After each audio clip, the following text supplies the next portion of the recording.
Nagmamaniobra ang trailer truck na ito sa Barangay Rincon, Valenzuela City noong linggo nang dumaan ang isang motorsiklo na may sakay na 3 lalaki. Hindi nabangga ang motorsiklo pero huminto ang rider nito sa tapat ng pahinante ng truck at tila may sinabi. Maya-maya'y bumaba ang mga sakay nito at ang mga sakay ng truck. Ang pahinante nagdala na ng tubo. Pumagit na ang mga security guard sa lugar para pakalmahin ang dalawang panig. Pero matapos lamang ang ilang minuto, bumalik ang mga nakamotor kasama ang hindi bababa sa 10 lalaki at kinuyog ang driver at pahinante ng truck. Pilit binuksan ng mga lalaki ang pinto ng truck. Ang ilan, sumampa pa at namato. Minabuti na ng driver ng truck na paandarin ang sasakyan at lumayo. Nagtamo ng sugat sa ulo ang driver na si Jundel Kakanindin.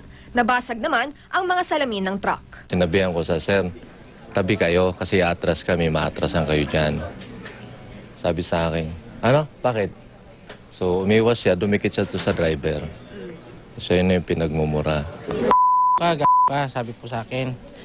Then now, ang ginawa ko, kinumpronta ko lang po siya. Nasabi ko, sir, huwag ka naman magmura. Babalik ako, yun lang. Ang huli kong narinig sa kanya. Maya-maya, biglang sumugod na lahat. Agad daw nailak ni Kakanindin ang kanyang pinto, pero pumulot na raw ng bato ang isa sa mga lalaki. Pagbato sa akin, sa bintana tumama, bubog kan dito, tumama sa akin. Ang pahinante naman, ilang beses daw nasuntok. Sa bintana, inaabot pa rin nila ako. So, iniilagan ko na lang. Sabi niya, partner, kapit. Pinatakbo na namin yung truck. Agad na aresto ang dalawa sa mga suspect na nagsabing hindi naman sila nakisuntok o sumali sa pamamato. Hindi rin daw nila alam kung ano ang pinagmulan ng away. Pupunta nga rin lang po ako aawat. Bakit po kayo sumama?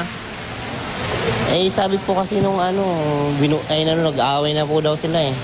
Ayon sa mga pulis, nakainom ang mga suspect pero hindi na sila sasampahan ng kaso matapos makipag-areglo sa mga biktima.